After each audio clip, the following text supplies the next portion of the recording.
Hi, everyone. Pastor Paul here. Happy Wednesday, August 11th, which is the day before my 27th wedding anniversary with my wife, Ashley. We're excited about celebrating that, and I'm excited about bringing this eInspire to you today.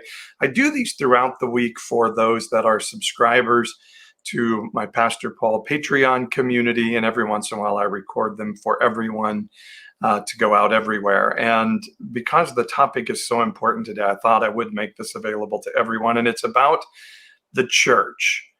And one of the questions I get as much from anybody as people are rethinking their belief systems or deconstructing, as you will, is how do I find a good church now that I've had to leave my church that has become extensively right-wing or ensconced in some craziness? And the answer is a little bit hard for me. Because generally my answer is I don't recommend that you go to a church in a building in today's day and age. And it's hard for me because I love the church. I started one, well, it's August 11th today. It was on August 8th, 2008, that we launched our church called The River here in Fresno in one of our local high schools. So I love the church. I love the idea of it. I dreamed about what a church could look like that could make a difference in the world. And then one day I walked out of my church and saw one of our, participating parishioners had a Huck Fillery bumper sticker on their tailgate with a bunch of other Trump-inspired stickers. And it began to make me think, if I can preach, actually, my joke on that is I say, whoever the pastor of that church was that had a parishioner with that bumper sticker and all of those tailgate bumper stickers must have been a really bad pastor. And then I realized that that pastor was me. I think when we get together inside a building for 4 Sundays a month, it draws us to something that isn't what the church, big C, is supposed to look like. Big C, big C.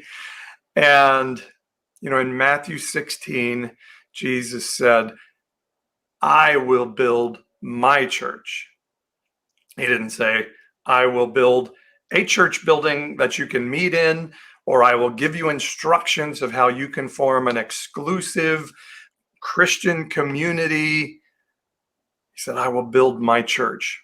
We have an online gathering on Sunday mornings, and people often ask me, what is it that you're building there, or what does that look like? And I've had other wonderful, well-meaning people say, well, if you're taking people into a time of deconstruction, what are you building on the other side? And my answer is, I'm not building anything. I believe that I'm not supposed to build something, because the problem is every time we see that it's time to renew the church, tear it down, do something different, we end up building the same thing that we've always known because we're so afraid of letting things be deconstructed. We just reconstruct the same thing we've always done before. We may just add new lighting or new music or pastors in skinny jeans and t-shirts and all of the crap we do to try to make the church attractive, rather than saying, let's tear this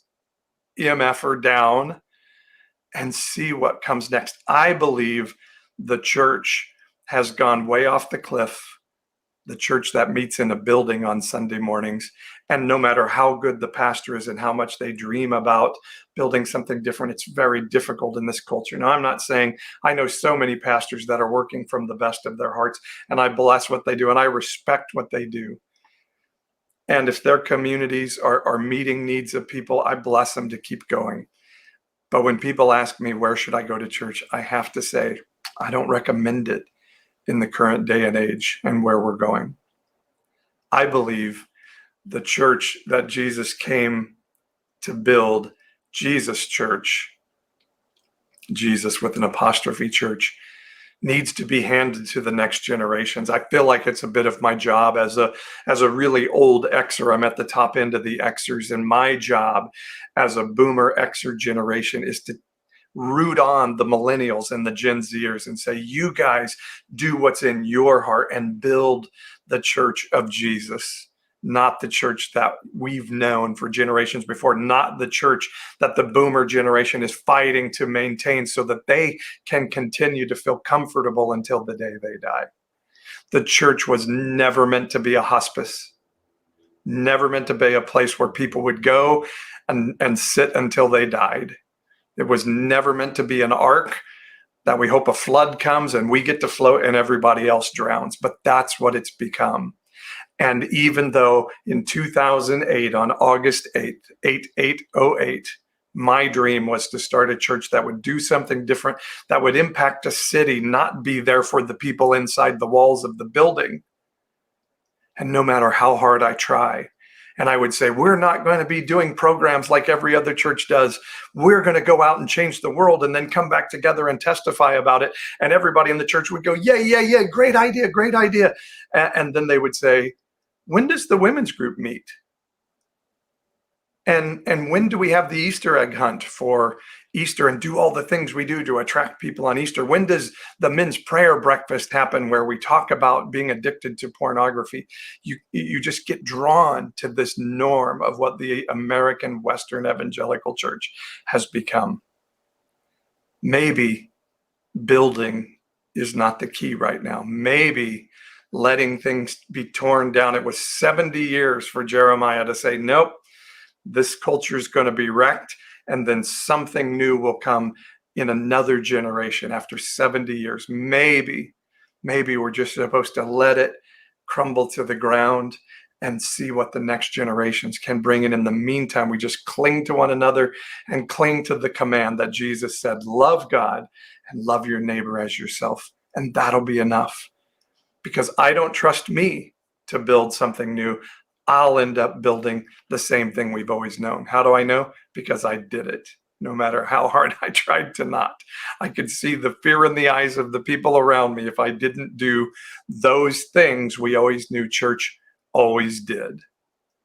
In fact, I'll tell you the one other story before we go is when I was planting the church, I was talking to a good Christian man, and he was saying, "Oh, I heard you're planting a church," and he said, "It's all about the children's ministry. If you get the children, you'll be able to grow the church." And I said, what if my goal isn't to grow the church? What if my goal is to impact a city?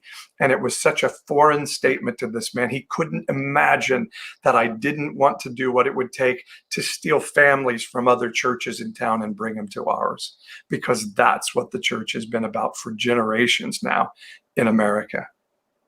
As I listen to Mars Hill and the Mars Hill podcast, I'm triggered by what we've done to build church buildings filled with people rather than be a part of following where Jesus is going in building his church on the earth.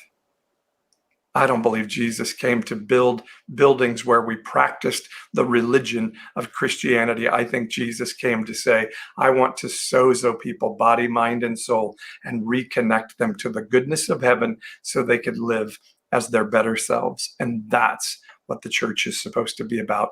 And that's what I want to do. What do you think? Love to hear your comments, thoughts on Facebook and our Patreon page. If you haven't subscribed yet to our Patreon page, please go over there and do so and help us continue to build this. And also join my coaching cohort. Go find out about coaching. You've thought about, what do I need to know about myself going into this next season? Let me coach you there. It's an amazing transformational time. And give me a DM, send me a message or an email, and we'll talk about how we can make coaching with Pastor Paul bring you into spiritual and emotional well-being for this next season of your life. Thanks for listening in. That's my eInspire with Pastor Paul for today. See you guys all again soon.